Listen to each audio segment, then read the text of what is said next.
चलो जी, यहाँ पर सीआर जो है ना वो अटेंडेंस भी जरा लगाता जाए। हाँ जी सर जी। फिर मुझे एक पिक्चर शेयर कर देना यार उसमें,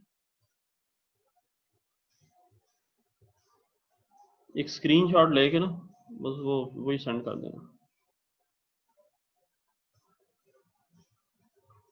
चलो, तो अब देखें, अब आपका ग्राफ जो है किसी किस्म का पोटेंशियल ड्रॉप नहीं हो रहा। आपको ये बार बार बता रहा हूँ कि ये इस चीज़ में कंफ्यूज नहीं होना कि करंट कैसे बढ़ रहा है जब वोल्टेज नहीं दी हुई, वोल्टेज आपको जीरो नज़र आ रही है। तो ये याद रखें, ये वोल्टेज वो नहीं है जो आप दे रहे हैं, बल्कि ये वो वोल्टेज इधर शो की है ग्राफ में जो डायोड के क्रॉस ड्रॉप हो रही है। इधर वो वोल्टेज शो नहीं की हुई जो आप वोल्टेज बढ़ा रहे हैं। आप वोल्टेज बढ़ाते जाएं, बढ़ाते जाएं, बढ़ाते जाएं, अक्रॉस द डायोड किसी किस्म का पोटेंशियल ड्रॉप नहीं हो रहा, बल्कि करंट ही फ्लो कर रहा है। ठीक है, तो यहाँ देखें 0.7 का कंसेप्ट बीच में से निकाल दिया, 0 वोल्ट ड्रॉप हो रहा है। देखें बिल्कुल ओरिजिन से ही ग्राफ उठने लग गया है वाई एक्सिस की तरफ। इसका मतलब, और कोई उसमें टेढ़ापन भी नहीं है, ग्राफ बिल्कुल सीधा है।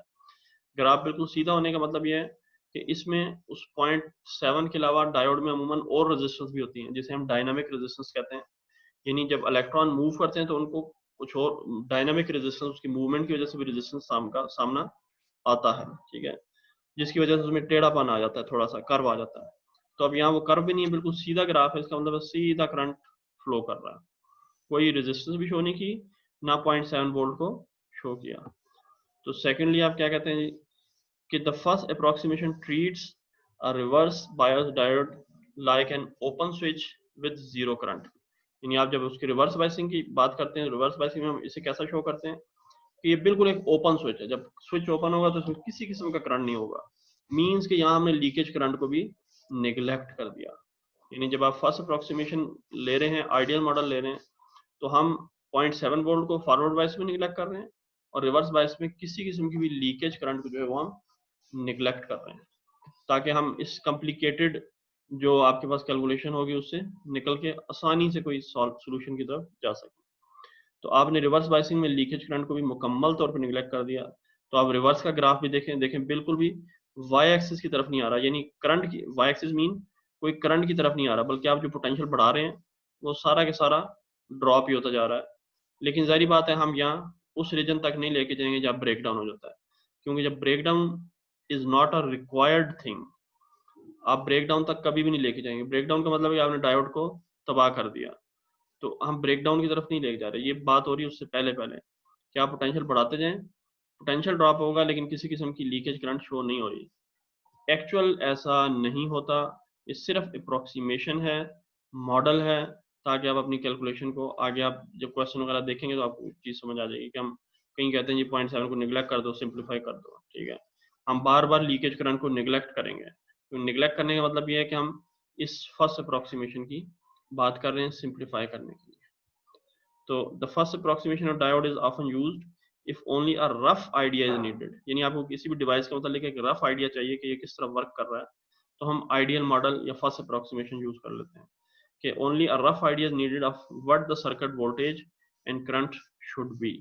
किसी भी सर्किट में आपने अगर इसे यूज किया हुआ है तो इस सर्किट की करंट और वोल्टेज क्या होनी चाहिए, तो अप्रोक्सीमेटली उतनी ही होगी। अगर आप एक्चुअल कैलकुलेशन भी करेंगे तो पॉइंट्स में फर्क पड़ेगा, लेकिन इस अप्रोक्सीमेशन लगाने से आपकी कम से कम कैलकुलेशन आसान हो जाएगी। आपको ये आइडिया हो जाएगा कि आपने जो सर्किट बनाया है वो ठीक काम कर रहा है या नहीं कर रहा। ठीक है, कि आप 0.7 को लीकेज करंट को बीच में निगलेक्ट करके कैलकुलेशन अपनी फाइंड आउट कर लें वोल्टेज और करंट्स की। तो first approximation is sometime called the ideal diode approximation या आइडियल डायोड मॉडल भी कहता है।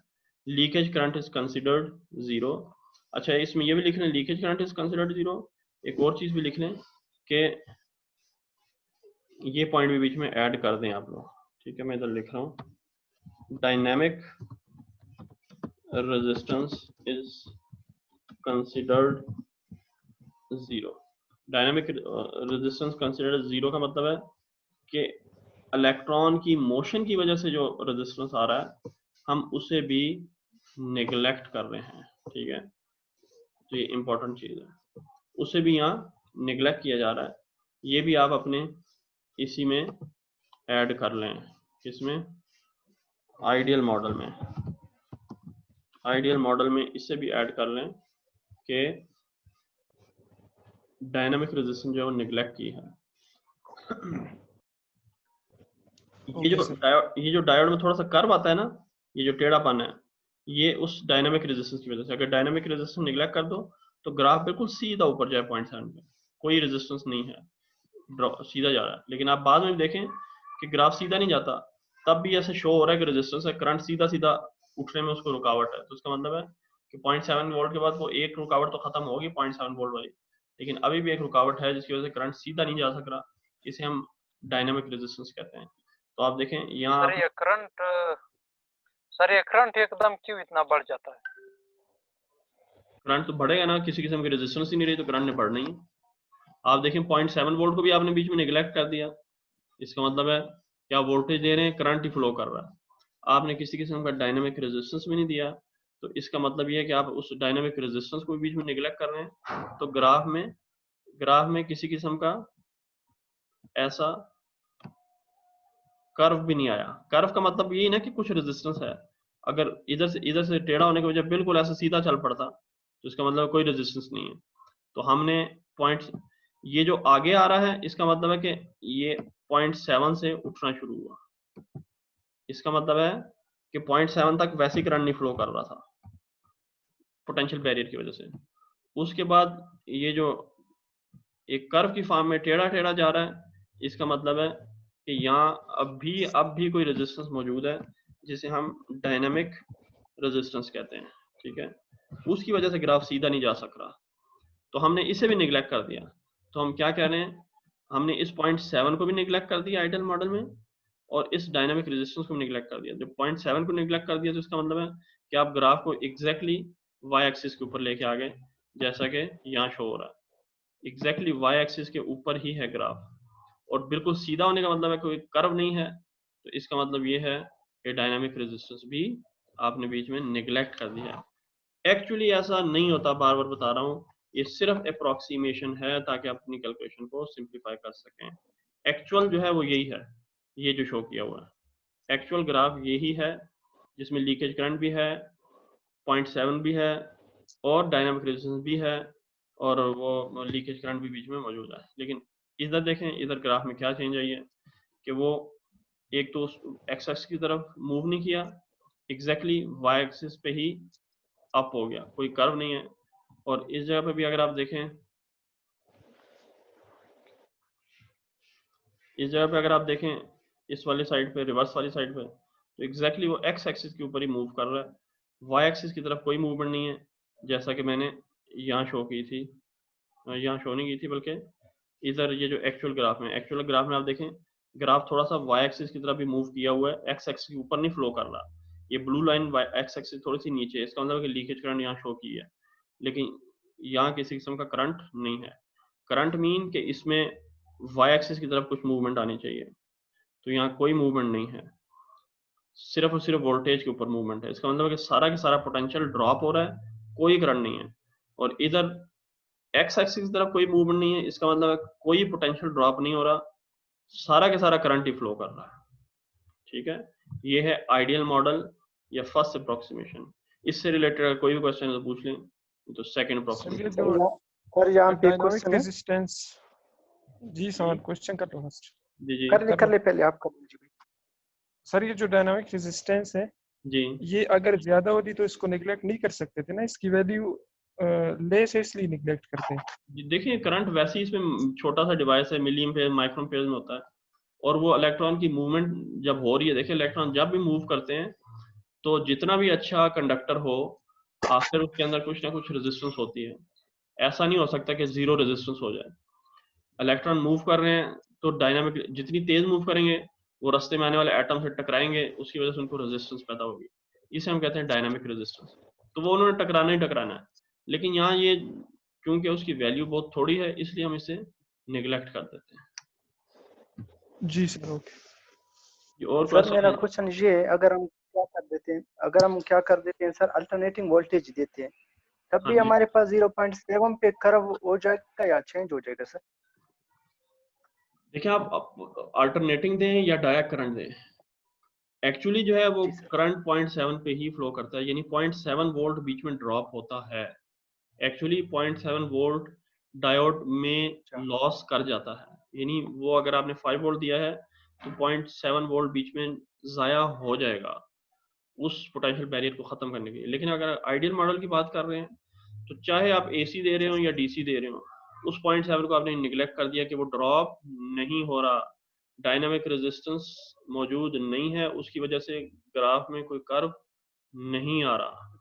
ठीक है, ठीक है सर, यही तो पूछना था। Okay sir clear. और सर जीरो ये इसको एक बार एक्सप्लेन कर लो सर, ये जो वर्ड्स दिखाया आपने, जीरो फॉरवर्ड वोल्टेज वीएफ हाँ ये अलोंग पहला, वाई, नहीं ये वाई एक्सिस ग्राफ में सर, हाँ आई वाई, एफ। हाँ ठीक है, देखें current I F forward current है, zero forward voltage. Zero forward voltage का मतलब ये है कि अप्लाइड वोल्टेज नहीं, अप्लाइड वोल्टेज जीरो की फिर तो करंट ही फ्लो नहीं करेगा। जो आप बैटरी से वोल्टेज अप्लाई कर रहे हैं वो तो आप ज़ाहिर है बढ़ा रहे हैं तब भी करंट फ्लो करेगा, without voltage there is no current. लेकिन यहाँ आपको जो जीरो नजर आ रहा है, जीरो वोल्टेज, ये वो वोल्टेज है जो कि डायोड के, ये जो फॉरवर्ड वोल्टेज है इसका मतलब ये होता है जो डायोड के क्रॉस जाया हो जानी है। इसका मतलब है डायोड के क्रॉस जाया होने वाली वोल्टेज जीरो है। डायोड के क्रॉस जाया होने वाली वोल्टेज या ड्रॉप होने वाली वोल्टेज जीरो है, जिसे फॉरवर्ड वोल्टेज कहते हैं। उसकी रीजन वही हमने बयान की कि हमने 0.7 को भी निगलेक्ट किया है, असल में ऐसा नहीं होता। और डायनामिक रेजिस्टेंस को भी हमने निगलेक्ट किया है, एक्चुअली ऐसा नहीं होता। तो निगलेक्ट करने की वजह से हम कह रहे हैं कि जीरो फॉरवर्ड वोल्टेज जो है जीरो है। और यहाँ जो है जीरो रिवर्स करंट, यानी आप कह रहे हैं कि किसी किस्म का रिवर्स करंट या लीकेज करंट नहीं है, सारा का सारा पोटेंशियली ड्रॉप हो रहा है। एक्चुअली रिवर्स करंट होता है, बहुत थोड़ा सा होता है, निगलेक्ट कर सकते हैं, तो यहाँ हमने निगलेक्ट कर दिया। ठीक है सर, थैंक यू।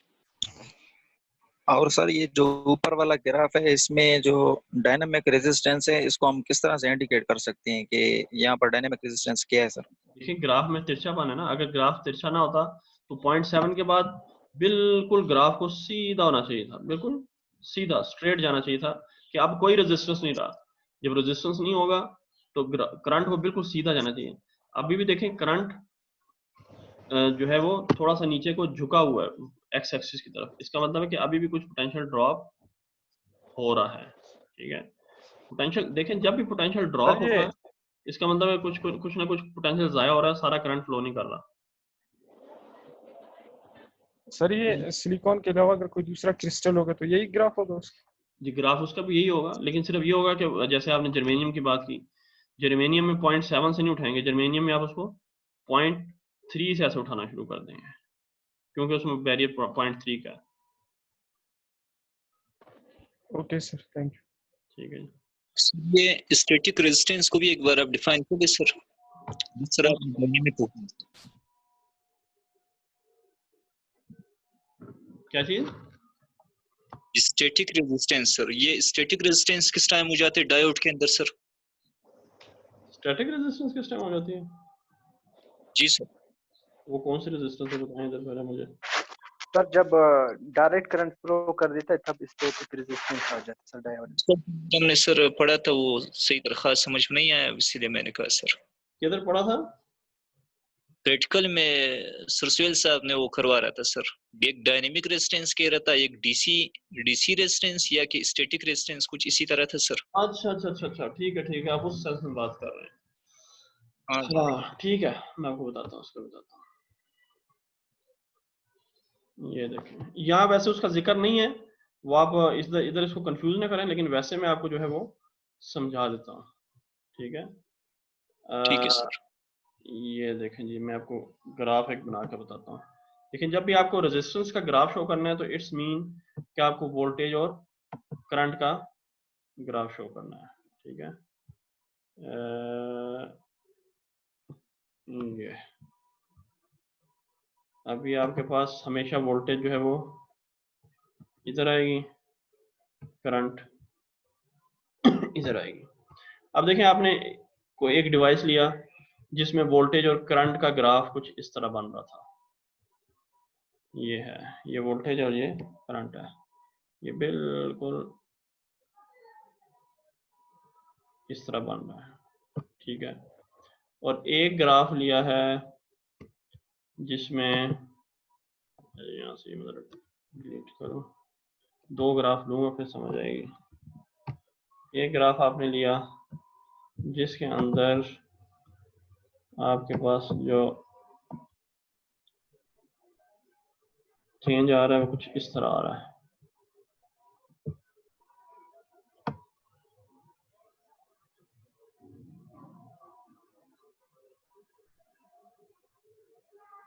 ये है, ठीक है। अब देखिए, दोनों ग्राफ वोल्टेज और करंट के हैं, लेकिन एक डिवाइस है जिसमें वोल्टेज और करंट के साथ साथ ग्राफ बिल्कुल स्ट्रेट लाइन आ रहा है।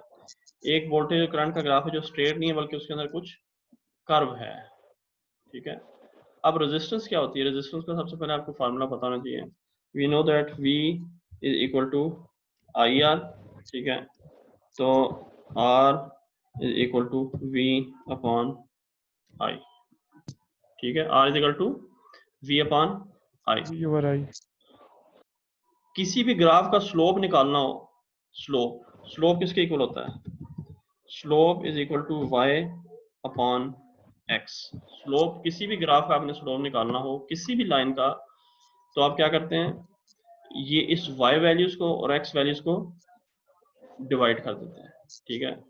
तो यहाँ देखें, y वैल्यूज क्या है, वो करंट है, और x वैल्यू क्या है, वो वोल्टेज है, ठीक है। तो इनवर्स ऑफ स्लोप क्या होगा, यानी अगर आप स्लोप का इनवर्स ले लें, स्लोप का इनवर्स ले लें, तो आपके पास बन जाएगा V upon I, which is equal to resistance. V upon I किसके इक्वल होता है? रेजिस्टेंस के इक्वल होता है ना। जी सर। देखिए, इस ग्राफ का स्लोप क्या है, y यानी y axis divided by x axis की वैल्यूज। तो y एक्सिस पे आपके पास करंट है, x एक्सिस पे वोल्टेज है। तो I अपॉन V को जब आप उल्टा कर देंगे, रिवर्स कर देंगे, तो वो क्या बन जाएगा, 1 अपॉन स्लोप, यानी आपने स्लोप को रिवर्स कर दिया। तो स्लोप को रिवर्स करने का मतलब क्या है, आपके पास रेजिस्टेंस की वैल्यू आ गई। अब बताने का मकसद ये क्या है, आप देखें ये ग्राफ बिल्कुल सीधा है। सीधा होने का मतलब ये है कि आप किसी भी पॉइंट पे आपने यहाँ वोल्टेज का कोई भी पॉइंट पे आपने एक वैल्यू ली, इसके अगेंस्ट आपने करंट की वैल्यू ले ली, ठीक है। अभी आपने वोल्टेज को कुछ चेंज किया, चेंज करने के बाद आपने वोल्टेज की वैल्यू देखी, और यहाँ करंट की वैल्यू देखी, फिर आपने वोल्टेज को चेंज किया, ये, और इधर से करंट की वैल्यू देखी। तो देखें, ग्राफ से ये जो बिल्कुल स्ट्रेट लाइन का ग्राफ है, इसमें आपको ये पता चल रहा है कि जितना आप वोल्टेज में इंक्रीज लेके आ रहे हैं, ये इंक्रीज वोल्टेज में, बिल्कुल उतना ही करंट में भी इंक्रीज आ रहा है। जितना एक्सक्यूज मी सर, जी जी सर ये ओह्म्स लॉ का ग्राफ भी इसी तरह होता है ना? जी जी जी जी ओह्म्स लॉ के, ठीक है। जितना वोल्टेज में इंक्रीज लेके आ रहे हैं उतना ही करंट में भी इंक्रीज आ रहा है, उतना ही करंट में भी इंक्रीज आ रहा है। तो अगर आप इस इक्वेशन को किसी भी पॉइंट पर सॉल्व करें, यानी R is equal to D D V divide by D D I, यानी change in voltage divide by change in current, तो वो क्या होगा, वो कांस्टेंट होगा। कांस्टेंट होगी सर, किसी किस्म का चेंज कांस्टेंट होगी। नहीं आ रहा। देखें जितना वोल्टेज है उतना ही करंट है, जितना वोल्टेज में चेंज की उतना ही करंट भी चेंज हो रहा है, तो लिहाजा आपके रेजिस्टेंस में किसी किस्म का चेंज नहीं आ रहा, रेजिस्टेंस आपकी कांस्टेंट है। तो इस किस्म के रेजिस्टेंस को क्या कहते हैं, डीसी रेजिस्टेंस। डीसी रेजिस्टेंस का मतलब है कि the resistance which is not changing but changing the voltage and current. लेकिन अगर यही चीज अगर आप यहां उठा के देखें कि पहले केस में आपके पास वोल्टेज ये है, इसके अगेंस्ट करंट की वैल्यू ये है, फिर आपने वोल्टेज को आपने इतना बढ़ाया, अभी करंट में देखें ये चेंज आया है, फिर वोल्टेज को आपने जो है ये बढ़ाया, देखें इस साइड पे वोल्टेज बढ़ा रहे हैं, और ये करंट आपको मिला, ठीक है, ये वोल्टेज और ये करंट। अगर आप यहां यही फार्मूला अप्लाई करें, resistance is equal to d V upon d I, क्या ये कांस्टेंट है? नो सर, ये कांस्टेंट नहीं ये होगा, कांस्टेंट नहीं है। देखें हर पॉइंट पे चेंज होती है सर, कांस्टेंट नहीं। यहां देखें इन दोनों की रेशो क्या होगी वो हम कैलकुलेट कर सकते हैं, ठीक है, अगर हमें वैल्यूज का पता है। और इस जगह पे रेशो क्या है वो भी हम पता चल सकती है, वो क्या होगी, जाहिर बात है। अब रेशो सेम नहीं रही, रेशो सेम होने का मतलब नहीं है क्या है, रेशो सेम होने का मतलब ये है कि ये इज नॉट ये जो है वो नॉट इक्वल टू कांस्टेंट, यानी अब ये कांस्टेंट के इक्वल नहीं है। जब ये कांस्टेंट नहीं है, वेरी कर रही है, तो हम इसे कहते हैं वेरिएबल रेजिस्टेंस या अल्टरनेटिंग रेजिस्टेंस, ठीक है। तो ये एक्चुअली डीसी और एसी रेजिस्टेंस का मतलब है। जी क्लियर है ये? जी सर। जी सर, क्लियर। जी सर। हाँ, तो यहाँ उसका कोई वो सर जी जी सर ये जो आपने ग्राफ बनाया है आई और आर का सर, जी जी इसमें हम किसी भी ग्राफ में बस दो ही वैल्यू ले सकते हैं सर अकॉर्डिंग टू सर। अगर हम इसमें टाइम ऐड करना चाहें तो इस एक ग्राफ में तीसरी क्वांटिटी आ सकती है? नहीं तीसरी सर। क्वांटिटी आ सकती है, लेकिन वो ग्राफ जो है फिर वो एक ग्राफ नहीं रहेगा, बल्कि फैमिली ऑफ कर्व्स बन जाएगी। वो आगे हम पढ़ेंगे फैमिली ऑफ कर्व्स भी क्या है। जैसे फर्ज करें एक ग्राफ ये है, एक तीसरी चीज भी ऐड कर दी तो हो सकता है ग्राफ इधर चला जाए, शेप उसकी वही रहेगी, चौथा ग्राफ इधर चला जाए, फिर ग्राफ जो है वो इधर चला जाए, ठीक है, इस तरह होगा फैमिली ऑफ कर्व्स। मतलब सर दो से ज्यादा सर, क्वांटिटीज आ सकते हैं सर? आ सकती हैं, लेकिन वो एक्स एक्सिस वाई एक्सिस में नहीं होंगी, वो क्या सर उसके करेंगी, लिए ग्राफ को शिफ्ट करती जाएंगी। सर उसके लिए दूसरी एक्सिस की जरूरत होगी। ये तो एक्स एक्सिस वाई एक्सिस है, एक और एक्सिस की जरूरत होगी। नहीं, इधर एक्सिस आपको नहीं लगाना पड़ेगा, वो आप देखेंगे, आप जब ट्रांजिस्टर पढ़ेंगे, बल्कि आपने पढ़ा भी होगा ट्रांजिस्टर में आपके पास इस तरह की कर्व्स आती है ना, ये ऐसे, फिर जो है ट्रांजिस्टर आपने बीएससी में भी पढ़ा ऐसे, फिर ट्रांजिस्टर की कर्व एक आ गई ऐसे, शायद आपको याद हो ऐसे, ठीक है, जी सर। एक फैमिली ऑफ कर्व्स आ जाती है। चेंज वी और आई में आई होती है, लेकिन अगर तीसरी क्वांटिटी में चेंज लेके हैं तो ग्राफ जो है वो शिफ्ट हो जाता है, इससे इससे इस पे इससे फिर इससे इस पे शिफ्ट हो जाता है, लेकिन ग्राफ की शेप पे कोई चेंज नहीं आ रही। शेप जो चेंज ला रही है वो वी और आई ही चेंज ला रही है तीसरी क्वांटिटी और में। सर ये जो अगर अपने पहला पहला सर हमने ग्राफ बनाया, ये स्ट्रेट लाइन का बन रहा है जिसको हमने कांस्टेंट का नाम दिया हुआ है सर जी रेजिस्टेंस जी को। जी तो जी हालांकि सर यहाँ पर देखा जाए अगर हम वोल्टेज को बढ़ा रहे हैं, करंट तो बढ़ रहा है, मगर टाइम के हिसाब से सर हम उसको वेरी कर रहे हैं। तो इसीलिए मेरा सवाल क्वेश्चन हो रहा है, तो मतलब हम इसमें भी तो टाइम को कंसीडर कर सकते हैं, तो हमने यहाँ पर क्यों नहीं किया? मतलब दूसरों में करते हैं आगे जाकर, इसमें मतलब समझाने के तौर पर जैसे यहाँ आपने देखिए समझाया। टाइम की कोई डिपेंडेंस नहीं है ना। टाइम कैसे आप डिपेंड करेंगे, इस पर कैसे डिपेंड करवाएंगे? आप वोल्टेज तेज से बढ़ाएं, वोल्टेज आस्ता आस्ता बढ़ाएं, करंट ने उसी वोल्टेज के हिसाब से बढ़ा। करंट ने आपके टाइम को नहीं देखना कि आप कितने टाइम में वोल्टेज बढ़ा रहे हैं। अच्छा सर, इसीलिए मतलब हम टाइम को यहाँ पर नहीं लेंगे सर। हाँ, लेकिन ये मटेरियल पे डिपेंड लाजमी करेगा। अगर आप मटेरियल चेंज कर देते हैं तो फिर ग्राफ में चेंज आ जाएगी, वो फिर ग्राफ की शेप ही चेंज हो ठीक जाएगी है ना। सर। जैसे मैंने आपको बताया कि आप सेमीकंडक्टर यूज कर रहे हैं, कंडक्टर यूज कर रहे हैं, क्या यूज कर रहे हैं, ठीक है, फिर ग्राफ में ही चेंज आ जाएगी। चलें जी, सेकंड अप्रोक्सीमेशन की तरफ आते हैं जल्दी जल्दी। अगर वो समझ आ गई तो सेकंड अप्रोक्सीमेशन भी आराम से समझ आ जाएगी।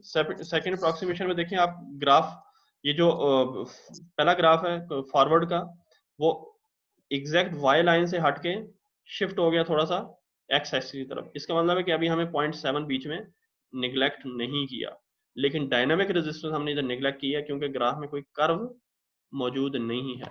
कर्व आने का मतलब है कि डायनामिक रेजिस्टेंस मौजूद है। यहाँ डायनामिक रेजिस्टेंस को निगलेक्ट किया लेकिन 0.7 को निगलेक्ट नहीं किया। आप वोल्टेज को बढ़ा रहे हैं, पोटेंशियल जो है डायोड के क्रॉस ड्रॉप हो रहा है। जैसे 0.7 है एकदम सीधा एक करंट फ्लो करना शुरू कर दिया।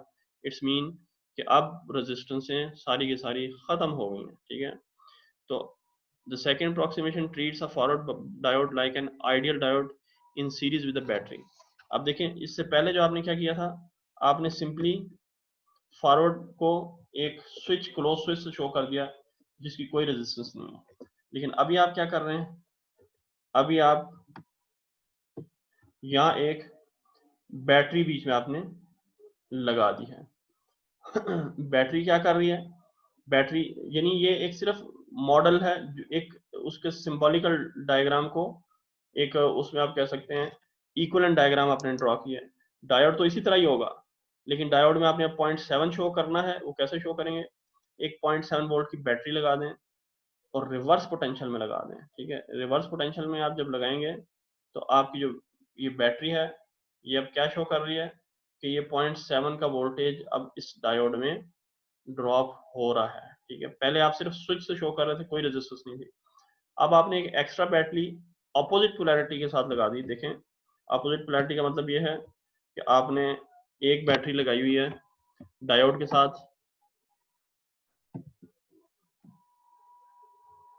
ये 5 वोल्ट की, ठीक है, 5 वोल्ट की बैटरी लगाई है। इस साइड पे उसके ये पॉजिटिव पोटेंशियल है और इस साइड पे उसके नेगेटिव पोटेंशियल है, ठीक है। अगर आप एक और बैटरी इसी डायोड पे इस तरह लगा दें, ये डायोड के साथ लगी हुई है, ठीक है, एक और बैटरी आप इस तरह लगा दें, म्यूट कर लें भाई, ये क्या हो गया, ये बैटरी आपने अपोजिट पोलैरिटी के साथ लगा दी, कितने वोल्ट की? 0.7 वोल्ट की। इसका मतलब ये है कि आपने ये नेगेटिव पोटेंशियल इधर दे दिया, इधर पॉजिटिव पोटेंशियल, और यहाँ 0.7 लिख दिया। इसका मतलब ये है कि अब जो ये बैटरी और ये बैटरी एक दूसरे के साथ ऑपोजिट पोलैरिटी में लगी हुई है। इसका मतलब है कि यहाँ से निकलने वाले इलेक्ट्रॉन इस बैटरी से रिपेल होंगे। अगर आपने ये एक वेरिएबल बैटरी लगाई हुई है, यानी बैटरी जो है वो वेरिएबल है, ठीक है, डायोड के साथ, इसके बीच में डायोड है, ठीक है, हम यहाँ डायोड शो नहीं कर रहे। ये 5 वोल्ट आपने डायोड पे लगाया हुआ है। आप इस वोल्टेज को बढ़ाना शुरू करते हैं। इनिशियली आपने 0.1 वोल्ट दिया, फिर आपने 0.2 दिया, फिर आपने 0.3 दिया और एंड सो ऑन करते करते आपने 0.7 वोल्ट दिया, ठीक है। उसके बाद आप फिर 1 2 3 ये वोल्ट जो है आप देते जा रहे हैं इसे। तो क्या होगा,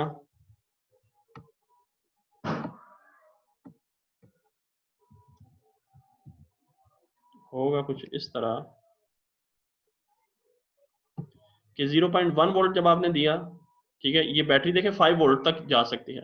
जैसे ही आप इसे स्टार्ट करेंगे ज़रा एकदम तो 5 वोल्ट नहीं है, आपने इस वोल्टेज को स्टार्ट किया 0.1 वोल्ट दिया, तो ये जो अपोजिट पोलैरिटी की बैटरी लगी 0.7 वोल्ट की है।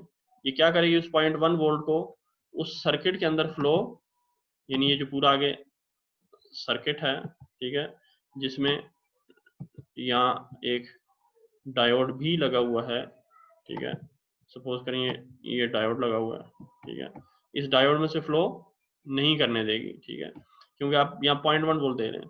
0.1 से आपने 0.2 किया, ये बैटरी उसको रोक देगी। 0.2 से 0.3 किया, ये बैटरी उसको रोक रही है।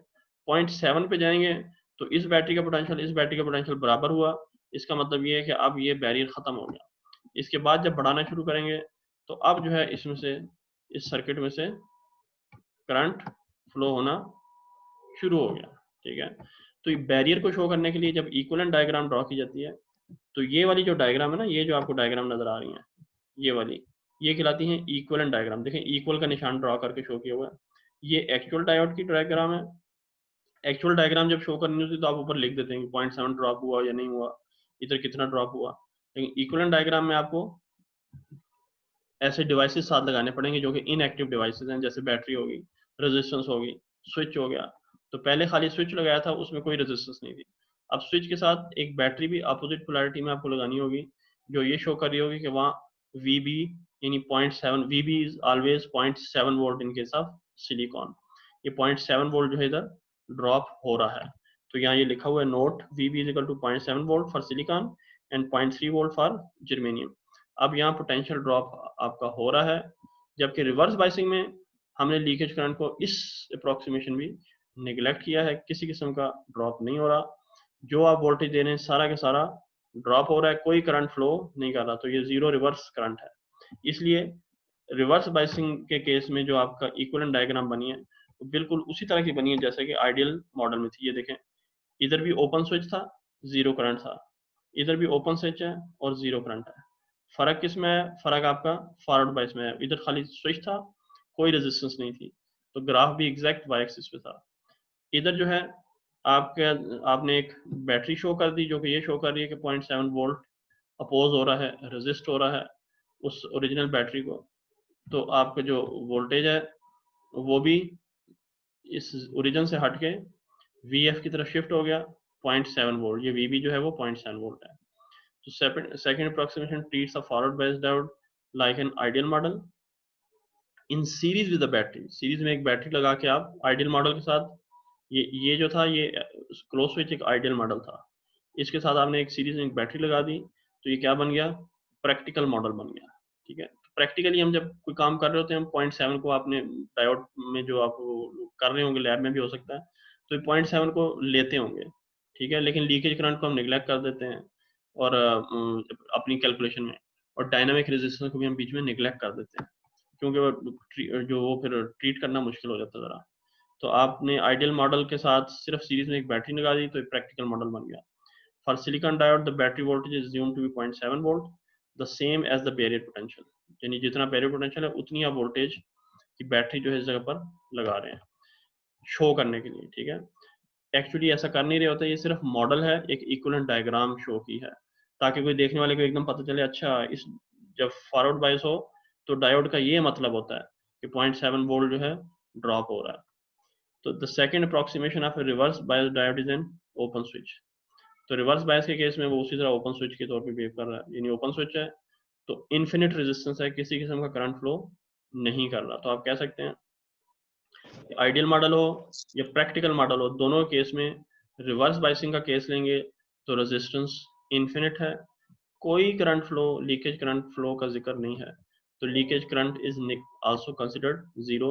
इसमें भी आप लिख लें कि dynamic resistance is also considered as zero, जैसे हमने उसमें कहा था।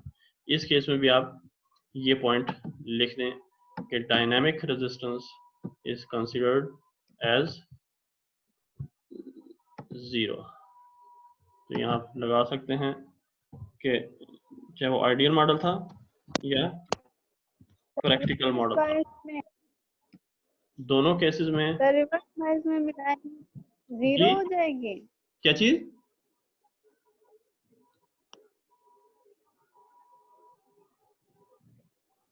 क्या 0 हो जाएगी? समझ नहीं आई, दोबारा पूछो जरा।